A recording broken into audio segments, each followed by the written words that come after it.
Engineering এর বিষয়টাকে কঠিনভাবে দেখার চেষ্টা করেন। ইঞ্জিনিয়ারিংটার দিকে মারাত্মকভাবে সবার খেয়াল রাখতে হবে, প্রশাসনের দিকে চোখ রাখতে হবে, ওরা যেদিকে যাবে সেদিকে। একটা হলো কারচুপি, আরটা হলো ইঞ্জিনিয়ারিং।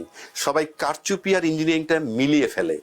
কারচুপিটা হইল দলীয় নেতাকর্মীরা করে, সেন্টার দখল করে সিল সাপ্পর মেরে বক্সে ঢুকায়, বুথে ঢুকায়, ভোট গণনার সময় কেন্দ্র দখল।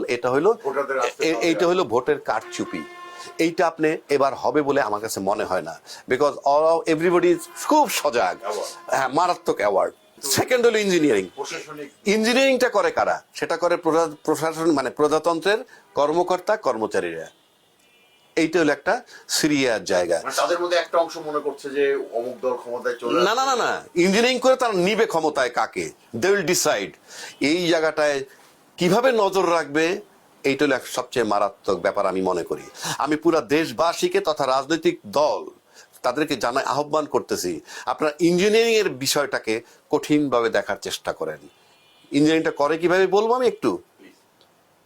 সেন্টারে ভোট হয়, ধরেন ভোট হইলো, দুইটা দলই কম্পিটিশন হইতেছে। এক্স দল পাইলো 150টা, ওয়াই দল পাইলো 107টা।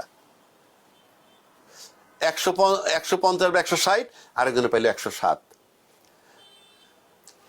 ওই যে প্রিজাইডিং অফিসার যে থাকে সে সই করে দিল, এজেন্টরাও সই করলো, তাদেরকে একটা কপিও দিয়ে গেল, তারাও জানতেছে। এইটা যখন সে ডিসি অফিসে পাঠাবে, ওখান থেকে তো ঘোষণা হবে, সেখানে ওই 107-এর যে 1-এর 2 বানায় দেয়, তাহলে 207 আর 150 হইল। এই যে 207